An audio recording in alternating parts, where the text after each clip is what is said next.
Hi friends, പത്രമാറ്റ് സീരിയലിൽ ഉടനെ വരാൻ പോകുന്ന ഒരു അടിപൊളി എപ്പിസോഡിൻ്റെ റിവ്യൂയിലേക്ക് എല്ലാ കൂട്ടുകാർക്കും സ്വാഗതം.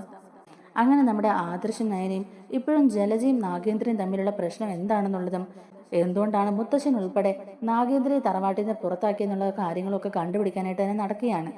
നാഗേന്ദ്രൻ ഒരു നല്ല മനുഷ്യനാണെന്നും അയാളെ ചതിച്ചത്, അങ്ങനെ ഒരു ചതി ചെയ്തത് ജലജപ്പച്ചിയാണെന്നൊക്കെയുള്ളത് അവർക്ക് ബോധ്യമാവുകയാണ്.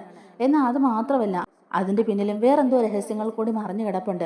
അതും കൂടി കണ്ടുപിടിക്കണം എന്നൊരു വാശി നമ്മുടെ ആദർശിന്റെ മനസ്സിലുണ്ട്. എന്നാൽ അതിനുള്ള വഴികൾ അങ്ങോട്ട് തുറന്നു കിട്ടുന്നുമില്ല. ആദർശ് നയനയുടെ അടുത്ത് പറയുന്നുണ്ട്, മുത്തശ്ശിക്ക് നിന്നോട് വലിയ സ്നേഹമൊക്കെ ആണല്ലോ, നീ ഒരു തഞ്ചത്തിലും മയത്തിലും ഒക്കെ നിന്ന് മുത്തശ്ശിയുടെ കയ്യിൽ നിന്ന് ആ രഹസ്യങ്ങളൊക്കെ ചോർത്തെടുക്കാൻ നോക്കണം. നാഗേന്ദ്രയെ തറവാട്ടിൽ നിന്ന് പുറത്താക്കാനുള്ള കാരണം എന്താന്നുള്ളത് മുത്തശ്ശിക്ക് നന്നായിട്ട് അറിയാം. മുത്തശ്ശി അത് നിന്നോട് പറയുമായിരിക്കും എന്നൊക്കെ പറഞ്ഞ് ആദർശ് തന്നെ നയനയെ ചൂടുപിടിപ്പിച്ച് വിടുകയാണ് മുത്തശ്ശിയുടെ അടുത്ത് ചോദിക്കാനായിട്ട്. ദേവയാനി കിച്ചണിൽ ജോലി ചെയ്തുകൊണ്ടിരിക്കുന്ന സമയത്ത് മുത്തശ്ശിയും ഒരു ഹെൽപ്പിനായിട്ട് പച്ചക്കറിയൊക്കെ അരിഞ്ഞു കൊടുക്കാനായിട്ട് കിച്ചണിലുണ്ട് കേട്ടോ. ആ സമയത്ത് തന്നെയാണ് അങ്ങോട്ടേക്ക് നമ്മുടെ നയന വരുന്നത്. നയന കിച്ചണിലേക്ക് വന്നിട്ട് മുത്തശ്ശി ഒന്ന് സോപ്പിട്ടുകൊണ്ട് തന്നെ നാഗേന്ദ്രയുടെ പഴയ കാര്യങ്ങളൊക്കെ അറിയാൻ ഒരു ആഗ്രഹം ഉണ്ടെന്ന് പറയുകയാണ്. ആ സമയത്ത് മുത്തശ്ശിയും ഒന്നും അങ്ങോട്ട് വിട്ടു പറയുന്നില്ല കേട്ടോ. ഈ സമയത്ത് മോളുടെ വയറ്റിലൊരു കുഞ്ഞുണ്ട്, ആ കുഞ്ഞിന്റെ കാര്യങ്ങളാണ് മോൾ ശ്രദ്ധിക്കേണ്ടത്. ആദർശം നിങ്ങൾക്ക് ജനിക്കാൻ പോകുന്ന കുഞ്ഞിനെ കുറിച്ചാണ് ശ്രദ്ധിക്കേണ്ടത്, അല്ലാതെ തറവാട്ടിൽ നിന്ന് പുറത്താക്കിയ ആളെ ശ്രദ്ധിക്കേണ്ട കാര്യമില്ല എന്നും പറഞ്ഞ് ആ വിഷയം അങ്ങ് ക്ലോസ് ചെയ്യുകയാണ് കേട്ടോ. അപ്പൊ ദേവയാനി പറയുന്നുണ്ട്, ഇവർക്ക് അന്ന് എന്താ സംഭവിച്ചെന്നുള്ള കാര്യങ്ങളൊക്കെ വ്യക്തമായിട്ട് അറിയണമെന്നുണ്ട്. എനിക്കും അതേപ്പറ്റി കൂടുതലൊന്നും അറിയില്ലല്ലോ അമ്മേ, എന്താണ് അന്ന് ശരിക്കും ഇവിടെ സംഭവിച്ചതെന്നൊക്കെ ഉള്ളത് എന്ന് പറയാമോ എന്നൊക്കെ ചോദിക്കുന്നുണ്ടെങ്കിലും മുത്തശ്ശി ഒന്നും തന്നെ പറയാൻ കൂട്ടാക്കുന്നില്ല. മുത്തശ്ശി പറയുന്നുണ്ട്, നാഗേന്ദ്രൻ എന്ന പേര് ഈ തറവാട്ടിൽ ഉച്ചരിക്കുന്നത് പോലും മുത്തശ്ശൻ ഒട്ടും ഇഷ്ടമല്ല. അതുകൊണ്ട് നിങ്ങൾ അതേപ്പറ്റി കൂടുതൽ ചർച്ച ചെയ്യാതിരിക്കുന്നതാണ് നല്ലത്. തറവാട്ടിൽ നിന്ന് പുറത്താക്കപ്പെട്ട നാഗേന്ദ്രനെ കുറിച്ച് ഇനി ആരും ഇവിടെ ഒന്നും സംസാരിക്കേണ്ട കാര്യമില്ലെന്നൊക്കെ പറഞ്ഞ് മുത്തശ്ശി ആ വിഷയം അങ്ങ് ഒഴിവാക്കി വിടുകയാണ്. എന്നാൽ മുത്തശ്ശി ഒന്നും വിട്ടു പറയാത്തതുകൊണ്ട് തന്നെ നയനയ്ക്ക് നല്ല വിഷമാവുന്നുണ്ട്. അപ്പോൾ ദേവയാനി നയനെ സമാധാനിപ്പിക്കുന്നുണ്ട്, മോളെ എന്തായാലും ഈ നാഗേന്ദ്രനെ കുറിച്ച് ആർക്കും അത്ര നല്ല അഭിപ്രായമൊന്നുമില്ല, അതുകൊണ്ട് നിങ്ങൾ അതേക്കുറിച്ച് കൂടുതൽ കാര്യങ്ങൾ അന്വേഷിക്കാത്തതാണ് നല്ലത്. ഇപ്പോൾ ആദർശ തിരികെ ഇങ്ങോട്ടേക്ക് വന്നിട്ടല്ലേ ഉള്ളൂ, ബിസിനസ്സിൽ അവനോട് ശ്രദ്ധിക്കാൻ പറയണം. അതേപോലെ മോളുടെ വയറ്റിൽ ഇപ്പോൾ ഒരു കുഞ്ഞുള്ളത് കൊണ്ട് മോളും ഇതുപോലുള്ള കാര്യങ്ങളെക്കുറിച്ച് അന്വേഷിക്കാതിരിക്കുന്നതാണ് നല്ലത്. തറവാട്ടിൽ ഇപ്പോൾ പഴയ സന്തോഷവും സമാധാനവും ഒക്കെ തിരികെ വന്നിരിക്കുകയല്ലേ മോളെ, അതുകൊണ്ട് അതേപ്പറ്റി ഒന്നും ചിന്തിക്കേണ്ട എന്നൊക്കെ പറഞ്ഞ് ദേവേനെ ഒന്ന് സമാധാനിപ്പിക്കുകയാണ് നയനെ. നയന തിരികെ വന്ന ആദർശിൻ്റെ അടുത്തും ഈ കാര്യം പറയുക കേട്ടോ. നാഗേന്ദ്രൻ എന്ന പേര് കേൾക്കുന്നത് പോലും മുത്തശ്ശിക്ക് ഭയങ്കര ദേഷ്യമാണ്. അതുപോലെ തന്നെ മുത്തശ്ശനോട് ഇക്കാര്യത്തെക്കുറിച്ച് ഒന്നും ചോദിച്ചേക്കരുതെന്നും പറഞ്ഞു. മുത്തശ്ശന് അയാളുടെ പേര് പോലും ഇവിടെ ഉച്ചരിക്കുന്നത് ഇഷ്ടമല്ലെന്ന്, ഇതിനെക്കുറിച്ച് ഇനി ഒരു ചർച്ചയില്ലെന്നും അയാളെക്കുറിച്ച് കൂടുതൽ കാര്യങ്ങൾ അന്വേഷിക്കേണ്ടെന്നൊക്കെയാണ് മുത്തശ്ശി പറയുന്നതെന്നൊക്കെ നയന ചെന്ന് ആദർശിൻ്റെ അടുത്ത് പറയുന്നുണ്ട്. അപ്പോൾ ആദർശന് സ്വാഭാവികമായിട്ടും നേരത്തെ ഉണ്ടായിരുന്നതിനേക്കാളും വാശി കൂടുകയാണ് ചെയ്തത്. എന്തോ ഒരു രഹസ്യം ഇവരെല്ലാവരും മറച്ചു വെക്കുന്നുണ്ട്. ആ രഹസ്യം എന്താണെന്നുള്ളത് എത്രയും പെട്ടെന്ന് തന്നെ കണ്ടുപിടിക്കണം. നാഗേന്ദ്രയെക്കുറിച്ച് ഞാൻ അറിഞ്ഞിടത്തോളം അയാൾ വലിയ കുഴപ്പക്കാരനാണെന്ന് എനിക്ക് തോന്നുന്നില്ല. എല്ലാ തെറ്റും അപ്പച്ചിയുടെ ഭാഗത്താണ്. അപ്പച്ചിയാണല്ലോ ഈ പ്രശ്നങ്ങൾക്കെല്ലാം കാരണം. അതുകൊണ്ട് അപ്പച്ചിയുമായി കണക്റ്റഡ് ആയിട്ടുള്ള എന്തോ വേറൊരു സംഗതി ഇതിനകത്തുണ്ട്. അതെന്താണെങ്കിലും ഞാൻ വഴിയെ കണ്ടുപിടിച്ചോളാം എന്നൊക്കെ തന്നെ ആദർശ് നയനയുടെ അടുത്ത് പറയുക കേട്ടോ. അങ്ങനെ ആ കാര്യങ്ങളൊക്കെ അവർ ഡിസ്കസ് ചെയ്തുകൊണ്ടിരിക്കുകയാണ്. നാഗേന്ദ്രനും ജലജയോടുള്ള വൈരാഗ്യം മനസ്സിൽ കൊണ്ട് നടക്കുകയാണ്. അതിനേക്കാൾ കൂടുതൽ പകയും വൈരാഗ്യവും മനസ്സിൽ കൊണ്ട് നടക്കുന്ന ആളാണ് നമ്മുടെ ജലജ. നാഗേന്ദ്രയെ എങ്ങനെയെങ്കിലും തന്റെ ജീവിതത്തിൽ നിന്ന് ഒഴിവാക്കിയാൽ മതി എന്നൊക്കെ നേരത്തെ തന്നെ ജലജ മനസ്സിൽ കരുതിയ കൊണ്ടാണ് അന്ന് നാഗേന്ദ്രയോട് ഇത്രയും വലിയൊരു ചതി ചെയ്തതും അയാളെ എല്ലാവരുടെ മുമ്പിൽ തള്ളി പറയുകയൊക്കെ ചെയ്തത്. അന്ന് മുതൽക്കേ തന്നെ ജലജയോട് തീരാത്ത പകയും ദേഷ്യവും കൊണ്ട് നടക്കുകയാണ് നാഗേന്ദ്രൻ. ഒരവസരം കിട്ടിയ ജലജയും തന്റെ ഭാഗത്തെ ശരി കേൾക്കാൻ പോലും കൂട്ടാക്കാത്ത മൂർത്തിയെയും താനൊരു പാഠം പഠിപ്പിക്കുമെന്നും അനന്തപുരി തറവാടും മൂർത്തീസ് ജ്വല്ലറിയൊക്കെ തകർത്ത് തരിപ്പണമാക്കുമെന്നും നാഗേന്ദ്രൻ പുതിയ പദ്ധതികൾ ആസൂത്രണം ചെയ്യുന്നുണ്ട്. നാഗേന്ദ്രൻ മൂർത്തീസ് ജ്വല്ലറിൽ ജോലി ചെയ്തുകൊണ്ടിരുന്ന സമയത്ത് അവിടുത്തെ സ്വർണ്ണപ്പണിക്കാരനായ ശങ്കരേട്ടൻ്റെ അടുത്തൊന്നും ആദർശ് കുറെ അധികം കാര്യങ്ങൾ ചോദിച്ച് മനസ്സിലാക്കിയിട്ടുണ്ടായിരുന്നല്ലോ. അതുപോലെ ശങ്കരേട്ടനെ അറിയാത്ത ചില കാര്യങ്ങൾ കൂടി ഇതിനകത്ത് കുഴഞ്ഞു മറിഞ്ഞ് കിടപ്പുണ്ടെന്നും അതും കൂടെ കണ്ടുപിടിച്ചതിന് ശേഷം വേണം മുത്തശ്ശനോട് നേരിട്ട് കാര്യങ്ങൾ ചോദിച്ച് വ്യക്തമാക്കാമെന്നൊക്കെ ആദർശ് മനസ്സിൽ വിചാരിക്കുകയാണ്. അങ്ങനെ ആദർശ് ശങ്കരേട്ടൻ മുഖേന തന്നെ നാഗേന്ദ്രന്റെ അടുത്ത സുഹൃത്തായ ഒരു ബിസിനസ്മാന്റെ ഡീറ്റെയിൽസ് ഒക്കെ മേടിക്കുകയാണ്. അങ്ങനെ അയാളുമായിട്ട് കോണ്ടാക്ട് ചെയ്ത് അയാളെ നേരിട്ട് കാണാനുള്ള ഒരു സാഹചര്യമൊക്കെ ആദർശ് ഒരുക്കുന്നുണ്ട്. മറ്റാരെയും അറിയിക്കാതെ തന്നെ ആദർശ് അയാളെ മീറ്റ് ചെയ്യുകയും ചെയ്യുന്നുണ്ട്. നാഗേന്ദ്രനെ കുറിച്ചുള്ള കാര്യങ്ങളൊക്കെ ഏകദേശം അയാൾക്കും കുറേയധികം അറിയാം. അയാൾ നാഗേന്ദ്രയുടെ നല്ലൊരു സുഹൃത്തായിരുന്നു. അതുകൊണ്ട് തന്നെ നാഗേന്ദ്ര കുറേയധികം കാര്യങ്ങൾ അയാളുമായിട്ട് ഷെയർ ചെയ്തിട്ടുമുണ്ടായിരുന്നു. ജലജ തന്നോട് ചെയ്ത ചതി ഉൾപ്പെടെ പല കാര്യങ്ങളും അയാൾക്കറിയാം. അതുകൊണ്ട് ആദർശ് തന്നെ ആ കാര്യങ്ങളിലൊക്കെ കൂടുതൽ വ്യക്തത വരുത്താനായിട്ട് നേരിട്ട് അയാളെ ചെന്ന് കാണുന്നുണ്ട്. എന്നിട്ട് അയാളോട് തന്നെ കാര്യങ്ങളെല്ലാം ചോദിച്ചറിയുകയാണ്. നാഗേന്ദ്രയ്ക്ക് മറ്റ് പരസ്ത്രീകളുമായിട്ട് ബന്ധമുണ്ടായിരുന്നോ എന്ന് വരെ ചോദിക്കുകയാണ് നമ്മുടെ ആദർശ്. ബിസിനസ്സിൽ നാഗേന്ദ്രൻ വളരെ ആത്മാർത്ഥത കാണിച്ചിട്ടുള്ള ആളാന്നുള്ളത് എനിക്ക് മനസ്സിലായി. പക്ഷേ എൻ്റെ അപ്പച്ചി ഉണ്ടാക്കിയ തെറ്റിദ്ധാരണ കാരണം എൻ്റെ മുത്തശ്ശൻ നാഗേന്ദ്രനെ തറവാട്ടിൽ നിന്നും അതുപോലെ ജ്വല്ലറിയിൽ നിന്നും പുറത്താക്കുകയായിരുന്നു. അതിനുശേഷവും അയാൾക്ക് അപ്പച്ചിയോടും മൂർത്തിസ് ജ്വല്ലറിയോടും അനന്തപുരം തറവാടിനോടും മുത്തച്ഛനോടും ഒക്കെ ഇത്ര അധികം വൈരാഗ്യവും ശത്രുതയും തോന്നാൻ എന്താണ് കാരണം? അത് മാത്രമല്ല, ജ്വല്ലറിയിലെ തിരിമറികളുടെ പേരിൽ മാത്രം തറവാട്ടിൽ നിന്ന് ഒരാളെ പുറത്താക്കുന്ന ആളല്ല എൻ്റെ മുത്തച്ഛൻ. ഇതിന്റെ പിന്നിൽ ശക്തമായ എന്തോ കാരണമുണ്ടെന്നുള്ളത് എനിക്ക് ആദ്യം മുതലേ തോന്നിയ ഒരു സംശയമാണ്. അതുകൊണ്ടാണ് ഞാൻ താങ്കളെ ഇപ്പോൾ നേരിട്ട് വന്ന് കാണുന്നത് തന്നെ. താങ്കൾക്കറിയാമോ അന്ന് എന്താ ശരിക്കും സംഭവിച്ചെന്നുള്ളത് എന്നിങ്ങനെ ആദർശ് ചോദിക്കുമ്പോഴേക്കും നാഗേന്ദ്രയുടെ ഒറ്റ സുഹൃത്ത് പറയുന്നുണ്ട്, അത് കുറേ വർഷം മുമ്പ് നടന്ന കാര്യമല്ലേ, അതുകൊണ്ട് എനിക്ക് അത്ര വ്യക്തത പോരാ. എന്നാലും നാഗേന്ദ്രൻ എന്നോട് ചില കാര്യങ്ങളൊക്കെ സൂചിപ്പിച്ചിട്ടുണ്ട്. അത് നാഗേന്ദ്രയുടെ വൈഫിനെ പറ്റി തന്നെയാണ്. അല്ലാതെ ബിസിനസിന്റെ കാര്യങ്ങളൊന്നും അയാൾ എന്നോട് ഡിസ്കസ് ചെയ്യാറില്ല. വിവാഹ ജീവിതത്തിൽ അയാൾ ശരിക്കും പരാജിതനാണ്. അയാൾക്ക് ലഭിക്കേണ്ട ആ ഒരു സ്നേഹവും കരുതലും ഒന്നും അയാളുടെ ഭാര്യയിൽ നിന്നും അയാൾക്ക് ലഭിച്ചിട്ടില്ല. ജലജ എന്ന അയാളുടെ ഭാര്യയുമായിട്ട് അയാൾക്ക് ചില പൊരുത്തക്കേടുകളൊക്കെ ഉണ്ടായിരുന്നു. ജലജയും നാഗേന്ദ്രയും തമ്മിലുള്ള ദാമ്പത്തിക ജീവിതം അത്ര സുഖമുള്ളതായിരുന്നില്ല. മുത്തശ്ശന് നാഗേന്ദ്രയെ ഒരുപാട് ഇഷ്ടമായതുകൊണ്ടാണ് വളർത്തുമകളായ ജലജയ്ക്ക് വേണ്ടി മുത്തശ്ശൻ അയാളെ ആലോചിച്ചത്. അവർ തമ്മിലുള്ള വിവാഹം ഭയങ്കര ആർഭാടമായി തന്നെ കാരണവർ നടത്തുകയും ചെയ്തു. പക്ഷേ ജലജയ്ക്ക് നാഗേന്ദ്രനോട് അത്ര വലിയ താല്പര്യമില്ലായിരുന്നു. ഈ വിവാഹത്തിന്റെ ആലോചനകൾ തറവാട്ടിൽ നടക്കുന്ന സമയത്ത് തന്നെ ജലജയ്ക്ക് മറ്റാരുമായിട്ടും ഒരു അഫെയർ ഉണ്ടായിരുന്നു. അത് ആരെന്നൊന്നും എനിക്കറിയില്ല. പക്ഷേ അത് മറച്ചു വെച്ചുകൊണ്ടാണ് അവൾ നാഗേന്ദ്രയെ വിവാഹം കഴിച്ചത്. നാഗേന്ദ്രയെ വിവാഹം കഴിക്കാൻ താല്പര്യമില്ലായിരുന്നുവെങ്കിൽ അന്ന് തന്നെ അവളത് തുറന്നു പറഞ്ഞാൽ മതിയായിരുന്നു. പക്ഷേ അത് മറച്ചു വെച്ചിട്ട് നാഗേന്ദ്രയെ വിവാഹം കഴിച്ച് അയാളുടെ ജീവിതം കൂടിയാണ് അവൾ ഇല്ലാതാക്കിയത്. അവർക്കിടയിൽ ചില പൊരുത്തക്കേടുകളൊക്കെ ഉണ്ടെങ്കിലും ആദ്യത്തെ കുട്ടി ജനിക്കുന്നവരെ വലിയ കുഴപ്പമില്ലാതെയാണ് മുന്നോട്ട് പോയിക്കൊണ്ടിരുന്നത്. എന്നാൽ അതിനുശേഷം അവർ തമ്മിൽ ചില അഭിപ്രായ വ്യത്യാസങ്ങളൊക്കെ ഉണ്ടാകാൻ തുടങ്ങി. എന്നാൽ അത് കുടുംബത്തിന് പുറത്തേക്ക് എങ്ങനെ അറിഞ്ഞിട്ടില്ല. അന്നും ഈ ജലജയുടെ സ്വഭാവം ഏകദേശം ഇങ്ങനെയൊക്കെ തന്നെയായിരുന്നു. സ്വർണത്തിനോടും പണത്തിനോടും അവൾക്ക് പണ്ടേ ആർത്തിയായിരുന്നു. മൂർത്തി സാറിനെ അമ്മയൊക്കെ വിഷമിപ്പിക്കേണ്ടെന്ന് കരുതിയിട്ട് തന്നെ നാഗേന്ദ്ര ജലജയുമായി ഒരുപാട് അഡ്ജസ്റ്റ് ചെയ്താണ് ജീവിച്ചത്. എന്നാൽ ആദ്യത്തെ കുട്ടി ഉണ്ടായതിനു ശേഷം അവൾ വീണ്ടും പഴയ കാമുകനുമായിട്ട് ബന്ധം സ്ഥാപിച്ചു. അന്നു മുതൽ നാഗേന്ദ്രയോട് ഒരു വെറുപ്പും ദേഷ്യമൊക്കെ ജലജ കാണിക്കുന്നുണ്ടായിരുന്നു. എന്തിനും ഏതിനും അയാളെ കുറ്റപ്പെടുത്തുകയും നിരുത്സാഹപ്പെടുത്തുകയും ചെയ്തു. വീട്ടുകാരുടെ മുമ്പിൽ ഓരോ കുറ്റങ്ങൾ പറഞ്ഞ് അയാളെ തഴഞ്ഞിടാൻ നോക്കി. വീട്ടുകാരുടെ മുമ്പിലും അയാളെ അപമാനിക്കാനാണ് ജലജ നോക്കിയത്. അങ്ങനെ ജലജ രണ്ടാമത് ഗർഭിണിയാകുന്ന സമയത്ത് അയാൾക്ക് ജലജയെ സംശയമായി തുടങ്ങി. താനുമായിട്ട് അത്ര സ്വരുമയിലല്ല ജലജ. എന്നിട്ടും അവള് രണ്ടാമത് പ്രഗ്നന്റ് ആയത് അയാളെ കൂടുതൽ സംശയത്തിനിടയാക്കി. അങ്ങനെ അയാൾ ജലജയ്ക്ക് പിന്നാലെ ഒരു അന്വേഷണമായിട്ട് പോയപ്പോഴാണ് ജലജ പഴയ കാമുകനുമായിട്ട് സംസാരിക്കുന്നുണ്ടെന്നും അവർ തമ്മിൽ കൂടിക്കാഴ്ച നടക്കുന്നുണ്ടെന്നും ഒക്കെ ഉള്ളത് അയാൾക്ക് മനസ്സിലായത്. തറവാട്ടിലുള്ളവർ ഇത് അറിഞ്ഞ ജലജയ്ക്ക് അത് നാണക്കേടാകുമെന്നും അത് തന്റെ കുടുംബജീവിതത്തെ തന്നെ ബാധിക്കുമെന്ന് അയാൾക്ക് നല്ല ബോധ്യമുണ്ടായിരുന്നു. അതുകൊണ്ട് അയാൾ അത് അതീവ രഹസ്യമായി തന്നെയാണ് ജലജയോട് ചോദ്യം ചെയ്തത്. എന്നാൽ താൻ പിടിക്കപ്പെടുമെന്നൊരവസ്ഥ വന്നപ്പോൾ ജലജ മനഃപൂർവ്വം അയാളെ ചതിക്കാനാണ് നോക്കിയത്. തന്റെ ജീവിതത്തിൽ നിന്ന് നാഗേന്ദ്രനെ ഒഴിവാക്കാനാണ് അവൾ ശ്രമിച്ചത്. അങ്ങനെയാണ് അയാൾക്കെതിരെ ഇതുപോലൊരു വലിയ ചതി ചെയ്തത്. മൂർത്തി സാർ ഉൾപ്പെടെ തറവാട്ടിലുള്ള എല്ലാവർക്കും നാഗേന്ദ്രയെ വലിയ കാര്യമായിരുന്നല്ലോ. അതുകൊണ്ട് ഇങ്ങനെ ഒരു ആരോപണം ഉന്നയിച്ചാൽ മാത്രമേ തന്റെ ജീവിതത്തിൽ നിന്ന് അയാളെ ഒഴിവാക്കാൻ കഴിയുള്ളൂ. ഈ തറവാട്ടിൽ നിന്നും ജ്വല്ലറിൽ നിന്നും ഒക്കെ പുറത്താക്കാൻ കഴിയുള്ളൂ എന്നതറിയാവുന്നത് കൊണ്ട് അവൾ മനഃപൂർവ്വം അയാളെ ചതിക്കുകയായിരുന്നു. തന്റെ ഭാര്യയുടെ ഭാഗത്തുനിന്ന് സംഭവിച്ച എല്ലാ തെറ്റുകളും മറിച്ച് നല്ലൊരു കുടുംബജീവിതം നയിക്കാൻ മാത്രമാണ് അയാൾ ആഗ്രഹിച്ചത്. ആ നാഗേന്ദ്രനെതിരെ പരസ്ത്രീ ബന്ധമുണ്ടെന്ന് ആരോപിച്ച് മോശം കാര്യങ്ങളൊക്കെ പറഞ്ഞ് ജലജ എല്ലാവരുടെയും മനസ്സിൽ കയറിക്കൂടി നാഗേന്ദ്രയെ തറവാട്ടിൽ തന്നെ പുറത്താക്കാനാണ് പ്ലാൻ ചെയ്തുകൊണ്ടിരുന്നത്. അങ്ങനെ അതിൽ അവൾ വിജയിക്കുകയും ചെയ്തു. ഇപ്പോഴും ജലജ പ്രസവിച്ച രണ്ടാമത്തെ കുട്ടിയുടെ അച്ഛൻ അത് നാഗേന്ദ്രയാണോ എന്നുള്ള കാര്യത്തിൽ തീർച്ചയില്ല. മിക്കവാറും ആ കുട്ടിയുടെ അച്ഛൻ ജലജയുടെ കാമുകനാകാനാണ് സാധ്യത എന്നിങ്ങനെ നാഗേന്ദ്രയുടെ സുഹൃത്ത് പറയുകയാണ് കേട്ടോ. അപ്പൊ ഇതെല്ലാം കേട്ട് നമ്മുടെ ആദർശ് ഇങ്ങനെ ആകെ ഞെട്ടിത്തെറിച്ച് നിൽക്കുകയാണ്. അപ്പച്ചിയുടെ രഹസ്യബന്ധത്തെ ചോദ്യം ചെയ്തതിനെ തുടർന്നും അപ്പച്ചിയുടെ രഹസ്യ കാമുകനെ കണ്ടുപിടിച്ചതിനും അത് തറവാട്ടിൽ എല്ലാവരോടും പറഞ്ഞ് തന്റെ ജീവിതം തന്നെ കുളമാക്കുമെന്നും തറവാട്ടിലെ എല്ലാവരുടെ മുമ്പിൽ തന്നെ നാണം കെടുത്തുമെന്നൊക്കെ മനസ്സിലാക്കിക്കൊണ്ടാണ് ജലജ അപ്പച്ചി നാഗേന്ദ്രയോട് ഇതുപോലൊരു ചതി ചെയ്തതെന്നും അയാളെ തറവാട്ടിൽ നിന്ന് പുറത്താക്കാൻ ഇങ്ങനെ ഒരു മാർഗം സ്വീകരിച്ചെന്നും ആദർശിന് മനസ്സിലാവുകയാണ്. അങ്ങനെ ആ നാഗേന്ദ്രയുടെ സുഹൃത്ത് പറഞ്ഞ കാര്യങ്ങളെല്ലാം തന്നെ ആദർശ് നയനയോടും പറയുന്നുണ്ട് കേട്ടോ. നയനയ്ക്കും ഇത് കേൾക്കുമ്പോൾ ഒരുപാട് ദേഷ്യമാവുന്നുണ്ട്. നയന പറയുന്നുണ്ട്, ആദർശേട്ടാ, ജലജ അപ്പച്ചയെ വെറുതെ വിടാൻ പാടില്ല. ഒരു പാവ മനുഷ്യനോട് ഇത്രയും വലിയൊരു തെറ്റ് ചെയ്തിട്ട് അയാളെ ഈ തറവാട്ടിൽ തന്നെ പുറത്താക്കിയില്ലേ. ഇത്രയും വലിയ ദ്രോഹം ചെയ്ത് അവരെ വെറുതെ വിടാൻ പാടില്ല ആദർശേട്ടാ. അത് മാത്രമാണോ, അയാൾക്കെതിരെ എന്തൊക്കെ ആരോപണങ്ങളാണ് അപ്പച്ചി ഉന്നയിച്ചത്? ഈ അപ്പച്ചിയാണ് എല്ലാ തെറ്റിനും കാരണം. അപ്പച്ചിയുടെ അതേ സ്വഭാവം തന്നെ അബിക്കും കിട്ടിയിരിക്കുന്നത്. എന്തായാലും ഇപ്പോൾ ഒരു കാര്യം വ്യക്തമായില്ലേ ആദർശേട്ടാ, അപ്പച്ചിയുടെ രഹസ്യബന്ധം ചോദ്യം ചെയ്തതിനെ തുടർന്നാണ് നാഗേന്ദ്ര ഈ തറവാട്ടിൽ നിന്ന് പുറത്താക്കിയത്. എന്തായാലും ഇനി ആ രഹസ്യം നമ്മൾ തന്നെ പുറത്തു കൊണ്ടുവരണം. അപ്പച്ചിയുടെ മുഖംമൂടി നമ്മൾ തന്നെ വലിച്ചു കയറണം. ഇനി ഇതിനെ ഇങ്ങനെ വിട്ടാൽ പറ്റില്ല. ഇനിയും അപ്പച്ചി ഒരു തെറ്റും ചെയ്യാത്ത നല്ലവളെ പോലെ ഇങ്ങനെ ചമഞ്ഞിരിക്കേണ്ട കാര്യമില്ലല്ലോ. അപ്പച്ചിയുടെ എല്ലാ കള്ളത്തരങ്ങളും തെളിവുകൾ ഉൾപ്പെടെ നമുക്ക് പുറത്തു കൊണ്ടുവരണം എന്നൊക്കെ പറയുകയാണ് ആദർശും നയനയും കൂടി. അങ്ങനെ ആദർശ് പിന്നീട് നമ്മുടെ നാഗേന്ദ്രയെ കാണാൻ പോകുന്നുണ്ട്. നാഗേന്ദ്രയോടും ആദർശ് ചില കാര്യങ്ങളൊക്കെ സംസാരിക്കുകയാണ് കേട്ടോ. ഇതിനു മുമ്പും ആദർശ് ഈ കാര്യങ്ങളൊക്കെ ചോദിച്ച നാഗേന്ദ്രയ്ക്ക് മുമ്പിൽ എത്തിയെങ്കിലും നാഗേന്ദ്ര അന്ന് പൂർണ്ണമായിട്ടും കാര്യങ്ങളൊന്നും പറഞ്ഞിട്ടുണ്ടായിരുന്നില്ല.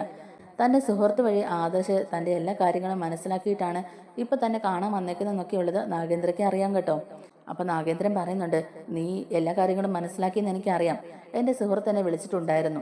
അവൻ്റെ അടുക്കെ നീ ചെന്നെന്നും നിന്റെ അപ്പച്ചിയെക്കുറിച്ചുള്ള എല്ലാ രഹസ്യങ്ങളും നീ മനസ്സിലാക്കിയെന്ന് എനിക്ക് മനസ്സിലായി. ഇത്രയും നാളും മറ്റാരെയും അറിയിക്കാതെ ഞാൻ എൻ്റെ മനസ്സിൽ സൂക്ഷിച്ച രഹസ്യങ്ങളൊക്കെയാണ് ഇപ്പം നീ അറിഞ്ഞിട്ടുള്ളത്. നിനക്കറിയാവല്ലോ, ജലജയോട് എനിക്ക് പറഞ്ഞാൽ തീരാത്തത്ര പകയും ദേഷ്യവും വൈരാഗ്യവും ഉണ്ട്. അവളെ ഞാൻ അങ്ങനെയൊന്നും വെറുതെ വിടില്ല. എൻ്റെ മക്കളെ പോലും എന്നിൽ നിന്ന് അകറ്റി മറ്റുള്ളവരുടെ മുമ്പിൽ എന്നെ ഒരു മോശക്കാരനാക്കി ചിത്രീകരിച്ച അവളെ ഞാൻ ഒരിക്കലും വെറുതെ വിടില്ല ആദർശേ. അവളോട് ഞാൻ ഒരിക്കലും പൊറുക്കത്തുമില്ല. അതുപോലെ തന്നെ നിന്റെ മുത്തശ്ശനോടും എൻ്റെ ഭാഗത്തെ ശരികൾ പോലും കേൾക്കാൻ തയ്യാറാകാത്ത അയാളെ ഞാൻ അങ്ങനെ വെറുതെ വിടാൻ ഉദ്ദേശിച്ചിട്ടില്ല. എൻ്റെ ഭാഗത്തെ ശരികൾ പോലും അയാളെന്ന് കേൾക്കാൻ കൂട്ടായില്ല. തൻ്റെ മകൾ പറയുന്നതെല്ലാം സത്യമാണെന്ന് കരുതി അയാളെന്ന് എന്നെ ചവിട്ടി പുറത്താക്കുകയല്ലേ ചെയ്തത്. എന്തായാലും അന്ന് ഞാൻ അനുഭവിച്ച ആ ഒരു നാണക്കേടും ആ വേദനകളും ഒന്നും എൻ്റെ മനസ്സിൽ നിന്ന് മാറിയിട്ടില്ല. അതുകൊണ്ട് ഇതിനൊക്കെ ശക്തമായ ഒരു തിരിച്ചടി എൻ്റെ ഭാഗത്തുനിന്ന് ഉണ്ടാവുക തന്നെ ചെയ്യും. അതിനുള്ളൊരു അവസരം കാത്ത് ഞാൻ ഇരിക്കുക എന്നൊക്കെ ഇങ്ങനെ നമ്മുടെ നാഗേന്ദ്രൻ പറയുമ്പോഴേക്കും ആദർശ് പറയുന്നുണ്ട്, മുത്തശ്ശൻ ഒരിക്കലും ഈ കാര്യങ്ങളൊന്നും അറിഞ്ഞിട്ടില്ല. അപ്പച്ചിയെക്കുറിച്ച് ഇങ്ങനൊരു മോശം അഭിപ്രായം ഉണ്ടാകുമെന്ന് ഞങ്ങൾ ഒരിക്കലും വിചാരിച്ചതല്ല. അപ്പച്ചിക്ക് ഒരു രഹസ്യ കാമുകൻ ഉണ്ടായിരുന്നുവെന്നും അപ്പച്ചിയുടെ രണ്ടാമത്തെ മകളായ അവന്തിക അയാളുടേതാണെന്നൊക്കെയുള്ളത് ഞാൻ ഇപ്പോഴാണ് മനസ്സിലാക്കുന്നത്. ഈ സത്യം അപ്പച്ചി ഒഴികെ തറവാട്ടിലെ മറ്റാർക്കും അറിയില്ല. അതുകൊണ്ട് സത്യം അറിയാതെയാണല്ലോ അവർ നാഗേന്ദ്രയെ തെറ്റിദ്ധരിച്ചത്. അതുകൊണ്ട് അവരെ ഇതിലേക്ക് വലിച്ചഴക്കരുതെന്നൊക്കെ ആദർശ് പറയുന്നുണ്ടെങ്കിലും നാഗേന്ദ്രൻ വിട്ടുകൊടുക്കാൻ ഒട്ടും തന്നെ തയ്യാറാകുന്നില്ല കേട്ടോ. നാഗേന്ദ്രൻ പറയുന്നുണ്ട്, ഇല്ല, ഒരിക്കലും ഇല്ല. എൻ്റെ ഭാഗത്ത് ശരി എന്താണെന്നോ എനിക്ക് പറയാനുള്ളത് എന്താണെന്നോ ഒന്നും തന്നെ കേൾക്കാൻ കൂട്ടാക്കിയില്ലല്ലോ. അന്നൊരു 10 മിനിറ്റ് എനിക്ക് പറയാനുള്ളതും കൂടി നിന്റെ മുത്തശ്ശൻ കേൾക്കാൻ തയ്യാറാകണമായിരുന്നു. അന്ന് അയാൾ എന്നോട് ആ ഒരു കരുണ കാണിച്ചില്ല. എനിക്ക് എന്താണ് പറയാനുള്ളതെന്ന് കേൾക്കാൻ ഒരു മനസ്സുപോലും കാണിച്ചില്ല. എല്ലാവരുടെ മുമ്പിൽ എന്നെ തല്ലിച്ചതച്ച് ആട്ടി ഇറക്കി വിട്ടതാണ്, അപമാനിച്ചു വിട്ടതാണ്. ഈ കഴിഞ്ഞ 10-20 കൊല്ലം ഞാൻ എങ്ങനെയാ ജീവിച്ചതെന്ന് എനിക്ക് മാത്രമേ അറിയുള്ളൂ. ഒറ്റപ്പെടലിൻ്റെയും അപമാനത്തിൻ്റെയും ഭാരമേറിയ ഞാൻ ഇത്രയും കാലം ജീവിച്ച് നീക്കിയത്. അന്നൊക്കെയും എൻ്റെ മനസ്സിൽ ഒറ്റ കാര്യം മാത്രമേ ഉള്ളായിരുന്നു, ജലജയും മൂർത്തിയും. അവരോട് രണ്ടുപേരോടുമാണ് എനിക്ക് ഏറ്റവും കൂടുതൽ ശത്രുതയുള്ളത്. അവരോട് ഞാൻ എൻ്റെ കണക്ക് ചോദിക്കുക തന്നെ ചെയ്യും. അല്ലാതെ ഇതിനൊരു അവസാനം ഇല്ല ആദർശ് എന്നും പറഞ്ഞ് നമ്മുടെ നാഗേന്ദ്രൻ അങ്ങ് ദേഷ്യപ്പെട്ട് തന്നെ സംസാരിക്കുകയാണ്. അപ്പോൾ നാഗേന്ദ്രൻ്റെ അടുക്കൽ ഒരു സമാധാന ചർച്ചയ്ക്ക് പോയിട്ട് കാര്യമില്ലെന്നുള്ളത് നമ്മുടെ ആദർശിന് മനസ്സിലാവുന്നുണ്ട്. അങ്ങനെ ആദർശ് തിരികെ അനന്തപുരം തറവാട്ടിലെത്തി നയനോട് കാര്യങ്ങളൊക്കെ പറയുകയാണ്. അപ്പോൾ നയനയ്ക്കും ഇത് കേൾക്കുമ്പോൾ നല്ല ദേഷ്യം വരുന്നുണ്ട്. ഇതേ സമയത്ത് തന്നെ ഹാളിൽ TV കണ്ടുകൊണ്ടിരുന്ന നമ്മുടെ ജലജയുടെ അടുത്തേക്ക് ആദർശ് നയനയും കൂടി ഇറങ്ങി വരുന്നുണ്ട്. ഇറങ്ങി വന്നിട്ട് ആദർശ് നയനയും കൂടെ ഒന്നിച്ച് ജലജയെ ചോദ്യം ചെയ്യുകയാണ്. ജലജയുടെ രഹസ്യ കാമുകനെ കുറിച്ചുള്ള കാര്യങ്ങളൊക്കെയാണ് ഇവർ ചോദിക്കുന്നത്. അവന്തികയുടെ അച്ഛൻ നാഗേന്ദ്രനാണോ അതോ ആ രഹസ്യ കാമുകനാണോ എന്ന് ചോദിക്കുമ്പോഴേക്കും ജലജ ഒന്ന് ഞെട്ടിപ്പോകുന്നുണ്ട്.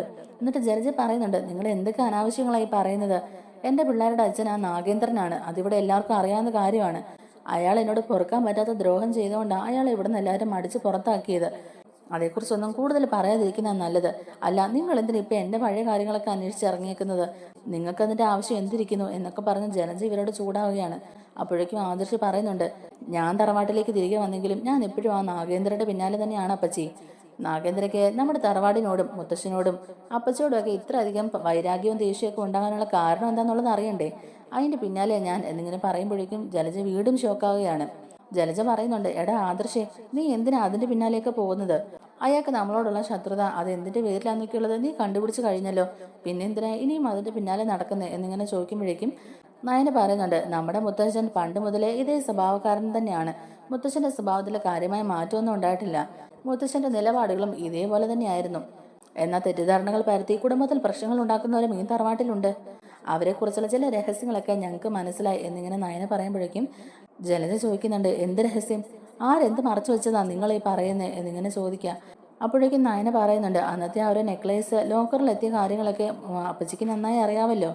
അത് മാത്രമല്ല, അതിൻ്റെ പിന്നിൽ വേറെ ചില രഹസ്യങ്ങൾ കൂടി ഉണ്ടെന്നുള്ളത് ഇപ്പം ഞങ്ങൾക്ക് ബോധ്യമായെന്ന് പറയുക. ജലജ ആകെ പെട്ടുപോയ അവസ്ഥയിൽ അവരുടെ മുമ്പിൽ നിൽക്കുക കേട്ടോ. നയന പറയുന്നുണ്ട്, നാഗേന്ദ്രയെക്കാളും വലിയ വലിയ തെറ്റുകൾ ചെയ്തവരാണ് നിങ്ങളും നിങ്ങളുടെ മകനും. നിങ്ങൾ പോലും മുത്തച്ഛൻ തറവാട്ടിൽ നിന്ന് പുറത്താക്കാതെ ഇവിടെ പിടിച്ചു നിർത്തിയിട്ടുണ്ടെങ്കിൽ അത്രയും വിശ്വസ്തനായി ജ്വല്ലറുടെ എല്ലാം ആയിരുന്ന നാഗേന്ദ്രയെ ഈ ഒരു നെക്ലേസ് തിരിമറി നടത്തിയതിന്റെ പേരിൽ മുത്തച്ഛൻ തറവാട്ടിൽ നിന്ന് പുറത്താക്കുമെന്ന് ഞങ്ങൾക്ക് തോന്നുന്നില്ല. അതിന്റെ പിന്നിൽ വേറെന്തോ കാരണമുണ്ട് എന്നിങ്ങനെ പറയുക. അപ്പോൾ ജലജ ചോദിക്കുന്നുണ്ട്, വേറെന്ത് കാരണം? അല്ല, നിങ്ങൾ എന്തോ ഉദ്ദേശിക്കുന്നത്? നിങ്ങൾക്ക് അച്ഛന്റെ സ്വഭാവം ശരിക്കും മനസ്സിലാകാത്തതുകൊണ്ടാ. പണ്ട് അച്ഛൻ ഇങ്ങനൊന്നും ആയിരുന്നില്ല. അന്നത്തെ അച്ഛന്റെ സ്വഭാവം വെച്ച് നോക്കിയാൽ ഇന്ന് അച്ഛന്റെ സ്വഭാവത്തിൽ എന്തോരം മാറ്റം വന്നിട്ടുണ്ട്. പല കാര്യങ്ങളിലും അച്ഛൻ അഡ്ജസ്റ്റ് ചെയ്ത് തന്നെ ഇപ്പം മുന്നോട്ട് പോയിക്കൊണ്ടിരിക്കുന്നത്. അത് നിങ്ങൾക്ക് മനസ്സിലാകാഞ്ഞിട്ടാ. അന്ന് അങ്ങനെ ഒരു തിരിമറി നടത്തിയതിന്റെ പേരിലാണ് നാഗേന്ദ്ര അച്ഛൻ പുറത്താക്കിയത് എന്നിങ്ങനെ ജലജ പറയുമ്പോഴേക്കും ആദർശ് പറയുന്നുണ്ട്, അല്ല പച്ചി, അത് വെറും ഒരു കാരണം മാത്രമാണ്. അതിന്റെ പിന്നിലും ചില ഗൂഢതന്ത്രങ്ങളൊക്കെ നടന്നിട്ടുണ്ട്. അതെന്താന്ന് വെച്ചാല് ആ ചതിക്ക് പിന്നില് വേറെന്തോ ഒരു രഹസ്യമുണ്ട്. അത് ഞങ്ങൾക്ക് ഏകദേശം പിടികിട്ടി കഴിഞ്ഞു. ഇനി അത് അപ്പച്ചയുടെ വായിൽ നിന്ന് തന്നെ ഞങ്ങൾക്ക് കേൾക്കണം എന്നിങ്ങനെ പറയുക. അപ്പോൾ ജലജ പറയുന്നുണ്ട്, നീ എന്തൊക്കെ അനാവശ്യങ്ങൾ ആദർശി പറയുന്നത്? രണ്ടുപേരും കൂടി എന്നെ എന്തിനിങ്ങനെ ടോർച്ചർ ചെയ്യുന്നേ? ഞാൻ പറഞ്ഞില്ലേ അന്ന് ഇങ്ങനെയൊക്കെ സംഭവങ്ങൾ നടന്നിട്ടുള്ളൂ. ഞാനിവിടെ ഒരു തെറ്റും ചെയ്തിട്ടില്ല. എൻ്റെ ഭാഗത്ത് ഒരു തെറ്റും ഇല്ല. നിങ്ങൾ എന്നെ വെറുതെ സംശയിക്കുന്നതാണ്. ഇങ്ങനെയൊക്കെ ഒരു മനുഷ്യനെ കുറ്റപ്പെടുത്തി സംസാരിക്കാൻ കൊള്ളാവോ എന്നൊക്കെ ഇങ്ങനെ നമ്മുടെ ജലജ പറയുമ്പോഴേക്കും നയന പറയുന്നുണ്ട്, അപ്പച്ചിയും അപ്പച്ചയുടെ മോനെയും എത്ര പറഞ്ഞാലും അതൊന്നും പോരാതെ തന്നെ വരും. കാരണം അത്രത്തോളം ഉണ്ട് അപ്പച്ചയുടെയും അപ്പച്ചയുടെ മോന്റെയും കയ്യിൽ കുരുട്ട് പുതിയ ഓരോ ഉടായ്പകളും എന്നിങ്ങനെ പറയുകയാണ് നയന. ആദർശ നയനയും പിടിവിടാതെ മുറുകെ പിടിച്ചിരിക്കുന്നതുകൊണ്ട് തന്നെ ജലജയ്ക്ക് ആകെ ഉത്തരം മുട്ടുകയാണ്. ജലജയാകെ പേടിച്ചാകെ വിയർത്തു നിൽക്കുകയാണ്. ഈ സമയത്ത് തന്നെ അങ്ങോട്ടേക്ക് മുത്തശ്ശനും മുത്തശ്ശിയും കൂടെ വരിക. അപ്പൊ മുത്തശ്ശനും മുത്തശ്ശിയും ചോദിക്കുന്നുണ്ട്, എന്താ എന്താ എന്താ ഇവിടെ ചർച്ച എന്നിങ്ങനെ ചോദിക്കുമ്പോഴേക്കും ആദർശ് തന്നെ മുത്തശ്ശൻ്റെ അടുത്ത് കാര്യം പറയുന്നുണ്ട്. ഉടനെ ജലജ പറയുന്നുണ്ട്, കണ്ടോ അച്ഛാ, എന്നെ വെറുതെ ഇവൻ കുറ്റപ്പെടുത്തുക. അല്ലെങ്കിൽ തന്നെ അന്നിവിടെ നടന്ന സംഭവങ്ങളൊക്കെ ഇവൻ എങ്ങനെ അറിയാനാ? ഇവൻ ആ സമയത്ത് കുഞ്ഞല്ലായിരുന്നോ? ആരോ എന്തോ പറഞ്ഞെന്നും പറഞ്ഞ് അത് വെച്ച് എന്നെ ചോദ്യം ചെയ്യാൻ വന്നേക്കുക എന്നും പറഞ്ഞ് ജലജ അങ്ങ് പൊട്ടിത്തെറിക്കുന്നുണ്ട്. അപ്പോഴേക്കും ആദർശ് പറയുന്നുണ്ട്, ഇല്ല മുത്തശ്ശ, ഞങ്ങൾ എല്ലാ കാര്യങ്ങളും വ്യക്തമായി അന്വേഷിച്ചിട്ട് തന്നെയാണ് ഇപ്പം വന്ന് ജലജപ്പച്ചയെ ചോദ്യം ചെയ്തത്. അതിന്റെ പിന്നിൽ ഒരു കാരണമുണ്ടെന്ന് തന്നെ കൂട്ടിക്കോ. എന്തായാലും ഇപ്പോൾ ഒരു കാര്യം ഞങ്ങൾക്ക് മനസ്സിലായി. നാഗേന്ദ്രയെ ചതിച്ചത് ജലജ അപ്പച്ച തന്നെയാണ്. അല്ലാതെ നാഗേന്ദ്രയ്ക്ക് മറ്റൊരു സ്ത്രീയുമായിട്ട് ഒരു ബന്ധവും ഇല്ലായിരുന്നു. നാഗേന്ദ്രയുമായുള്ള വിവാഹത്തിന് മുമ്പ് അപ്പച്ചിക്ക് വേറൊരാളെ ഇഷ്ടമായിരുന്നു. അയാളുമായുള്ള രഹസ്യബന്ധം വിവാഹത്തിന് ശേഷവും തുടർന്നു പോയിക്കൊണ്ടിരുന്നു. അങ്ങനെയാണ് നാഗേന്ദ്രൻ ആ ഒരു രഹസ്യബന്ധം കണ്ടുപിടിക്കുന്നതും അതിനെതിരെ അപ്പച്ചിയെ ചോദ്യം ചെയ്യുകയും തറവാട്ടിലെ എല്ലാവരുടെ മുമ്പിൽ ഇത് പറയുന്നൊക്കെ ആയപ്പോഴേക്കും അപ്പച്ചി തന്ത്രത്തിൽ അയാളെ ഈ തറവാട്ടിൽ നിന്ന് പുറത്താക്കാനാണ് നോക്കിയെന്നൊക്കെ മുത്തശ്ശൻ്റെ മുമ്പിൽ പറയുക കേട്ടോ നമ്മുടെ ആദർശ്. അപ്പോൾ മുത്തശ്ശനും മുത്തശ്ശിക്കും ഇത് അങ്ങോട്ടേക്ക് ഒട്ടും വിശ്വസിക്കാനാവുന്നില്ല കേട്ടോ. ജലജ ആകെ പരിഭ്രമിച്ച് വേർത്ത് നിൽക്കുകയാണ്. ഈ രഹസ്യങ്ങളൊക്കെ ഇവനെങ്ങനെ മനസ്സിലായി എന്നാണ് ജലജ മനസ്സിൽ വിചാരിച്ചുകൊണ്ടിരിക്കുന്നത്. അപ്പോഴേക്കും നയനയും ആദർശും കൂടി പറയുന്നുണ്ട്, മുത്തശ്ശ, ഞങ്ങൾ അപ്പച്ചയെ കുറിച്ചുള്ള എല്ലാ രഹസ്യങ്ങളും കണ്ടെത്തി. നാഗേന്ദ്രന്റെ പഴയ ഒരു സുഹൃത്താണ് ഞങ്ങളുടെ ഈ കാര്യങ്ങളെല്ലാം പറഞ്ഞത്. ശരിക്കും ഈ പറയുന്ന നാഗേന്ദ്രന്റെ ഭാഗത്ത് ഒരു തെറ്റും ഇല്ല മുത്തശ്ശ. എല്ലാ തെറ്റുകളും ചെയ്ത് അയാൾ ഇതുപോലെ ഒരു ചതിയിൽ കൊടുക്കിയത് നമ്മൾ ഏറ്റെടുത്ത് വളർത്തിയ ഈ അപ്പച്ചിയാണ്. ഈ അപ്പച്ചിക്കാണ് മറ്റൊരു പുരുഷനുമായിട്ട് രഹസ്യബന്ധം ഉണ്ടായിരുന്നത്. അയാൾ പറയുന്ന വെച്ച് നോക്കിയാൽ അവന്തികയുടെ ശരിക്കുമുള്ള അച്ഛൻ ഈ നാഗേന്ദ്രയല്ല, അപ്പച്ചിയുടെ പഴയ കാമുകനാണെന്ന് അയാൾ പറയുന്നത്. അയാളുമായിട്ട് അപ്പച്ചിക്ക് അന്ന് നല്ല ബന്ധമുണ്ടായിരുന്നു. അങ്ങനെ നാഗേന്ദ്രയ്ക്ക് ഇത് ഭയങ്കര സംശയമായപ്പോൾ നാഗേന്ദ്ര തന്നെ അപ്പച്ചിയോട് ചോദ്യം ചെയ്യുകയും അവർ തമ്മിൽ അത് വലിയ പ്രശ്നമാവുകയൊക്കെ ചെയ്തു. അന്നും അപ്പച്ചിയെ നാഗേന്ദ്രയ്ക്ക് ഒരുപാട് ഇഷ്ടമായിരുന്നു. അതുകൊണ്ടാണ് അപ്പച്ചിയുടെ എല്ലാ തെറ്റുകളും അയാൾ ക്ഷമിച്ച് അഡ്ജസ്റ്റ് ചെയ്ത് ജീവിച്ചത്. എന്നാൽ അപ്പച്ചി അതിനെയൊക്കെ മുതലെടുക്കുകയാണ് ചെയ്തത്. അപ്പച്ചിയുടെ എല്ലാ രഹസ്യങ്ങളും വെളിച്ചത്താകുമെന്ന് ഭയന്നിട്ടാണ് നാഗേന്ദ്രയെ തന്നെ തന്റെ ജീവിതത്തിൽ നിന്ന് ഒഴിവാക്കാനായിട്ട് അപ്പച്ചി ഇതുപോലൊരു നാടകം കളിച്ചത്. അന്ന് ആ ജ്വല്ലറിയിൽ തിരിമറി നടത്തിയതെല്ലാം തന്നെ അപ്പച്ചിയാണ്. എന്നിട്ട് അപ്പച്ചി ഒന്നും അറിയാത്തവളെ പോലെ നല്ലവെള്ള ചമഞ്ഞിരിക്കുകയായിരുന്നു. ശരിക്കും എല്ലാ പ്രശ്നങ്ങൾക്കും കാരണം ഈ അപ്പച്ചിയാണ് തറവാട്ടിൽ നിന്ന് പുറത്താക്കേണ്ടത് എന്നിങ്ങനെ നമ്മുടെ ആദർശ നയനും കൂടെ പറയുക കേട്ടോ. ഇതെല്ലാം കേൾക്കുമ്പോഴേക്കും മുത്തശ്ശൻ അങ്ങോട്ടേക്ക് വന്നിട്ട് ജലജയോട് തന്നെ ചോദിക്കുന്നുണ്ട്, ഈ കേട്ടതൊക്കെ സത്യമാണോടിന്ന്. അപ്പോൾ ജലജയ്ക്ക് ഉത്തരവില്ല കേട്ടോ. അപ്പോൾ ജലജ ഇങ്ങനെ തല കുനിച്ച് മിണ്ടാതെ നിൽക്കുകയാണ്. കാരണം ഇനി അങ്ങോട്ടേക്ക് രക്ഷപ്പെടാൻ ജലജയ്ക്ക് ആവില്ല. എല്ലാ പഴുതുകളും അടച്ച് ആദർശം നയനയും കൂടി ജലജയെ തളച്ചിട്ടിരിക്കുകയാണ്. ഇനി കുറ്റം സമ്മതിക്കാനല്ലാതെ ജലജയ്ക്ക് മുമ്പിൽ വേറെ വഴിയില്ല. ഈ സമയം കൂടെ തന്നെ അങ്ങോട്ടേക്ക് അബിയും അവന്തികയും ദേവയാനിയും ജാനകിയും അജയനും ജയനും എല്ലാവരും എത്തുന്നുണ്ട് കേട്ടോ. എല്ലാവരുടെയും മുമ്പിലിട്ട് മുത്തശ്ശനും മുത്തശ്ശിയും കൂടെ ജലജയെ വലിച്ചു കയറുകയാണ്. തെരുവിൽ കിടന്ന് വളർന്ന നിന്നെ ഏറ്റെടുത്ത് സ്വന്തം മകളെ പോലെ ഒരു രാജകുമാരിയെ പോലെ ഞങ്ങൾ നോക്കി. നിനക്ക് വേണ്ടി എല്ലാം തന്നു. ഇഷ്ടം പോലെ സ്വർണവും പണവും നൽകി ആർഭാടമായിട്ട് നിന്റെ കല്യാണം നടത്തി. നിനക്ക് ഒരു നല്ല ജീവിതം ഉണ്ടാകട്ടെന്ന് കരുതി. എന്നിട്ടും നിന്റെ മനസ്സിലെ ദുഷ്ടതയ്ക്ക് ഒരു കുറവും ഇല്ലല്ലോടി ജലജയെ. നീയാണ് ഈ പ്രശ്നങ്ങൾക്കെല്ലാം കാരണം. തറവാട്ടിലെ എല്ലാ പ്രശ്നങ്ങളുടെയും കാരണം നീ ഒറ്റ ഒരുത്തിയ. അതുകൊണ്ട് ഇനി നീ ഈ തറവാട്ടിൽ തുടരണമെന്നില്ല. ഇന്ന് തന്നെ നീ ഈ തറവാട്ടിൽ നിന്ന് പുറത്തു പോകണം. ഇനി നിനക്ക് ഈ തറവാട്ടിൽ ഒരു സ്ഥാനമില്ലെന്നും പറഞ്ഞ് മുത്തശ്ശനും മുത്തശ്ശിയും കൂടെ ജലജയെ പിടിച്ച് പുറത്തു തള്ളുകയാണ്. തൻ്റെ അച്ഛനോട് ഇത്രയും വലിയൊരു ചതി ചെയ്യുകയും ഇത്രയും നാളും അച്ഛനെ ഒരു മോശക്കാരനായി ചിത്രീകരിച്ച് തങ്ങളിൽ നിന്ന് അകറ്റി നിർത്തിയതിൻ്റെ പേരിൽ അബിയും അവന്തിയും കൂടി നമ്മുടെ ജലജയെ തള്ളി പറയുന്നതോടുകൂടി ജലജ തകർന്ന് തരിപ്പണായി പോവുകയാണ് കേട്ടോ. ഇപ്പം ഭർത്താവില്ല, മക്കളില്ല, സ്വന്തമെന്ന് കരുതിയ ആരും തന്നെ ഇപ്പം ജലജയുടെ കൂടെയില്ല. എല്ലാ തരത്തിലും ജലജ ഒറ്റപ്പെട്ടു പോവുകയാണ്. അങ്ങനെ ജലജ ചെയ്ത എല്ലാ ചതിക്കും ക്രൂരതകൾക്കും ജലജയ്ക്ക് നല്ലൊരു തിരിച്ചടി തന്നെ കിട്ടിയിരിക്കുകയാണ് ഇപ്പോൾ. അങ്ങനെ നാഗേന്ദ്ര നിരപരാധിയാണെന്നും നാഗേന്ദ്രയ്ക്ക് ഇതല്ലാതെ നമ്മുടെ കുടുംബവുമായിട്ട് വേറെ ശത്രുതയൊന്നുമില്ലെന്നും ഒക്കെ ആദർശ് എല്ലാവരുടെ മുമ്പിൽ തുറന്നു പറയുകയാണ്. അങ്ങനെ നാഗേന്ദ്രയുമായിട്ടുള്ള എല്ലാ പ്രശ്നങ്ങളും ആദർശ് തന്നെ ഒത്തുതീർപ്പാക്കുകയും ചെയ്യുന്നുണ്ട്. നമ്മുടെ വീഡിയോ ഇഷ്ടമായിട്ടുണ്ടെങ്കിൽ ഒന്ന് ലൈക്ക് ചെയ്യാനും നമ്മുടെ ചാനലിലൂടെ ഒന്ന് സബ്സ്ക്രൈബ് ചെയ്ത് സപ്പോർട്ട് ചെയ്യാനും മറക്കല്ലേ. താങ്ക്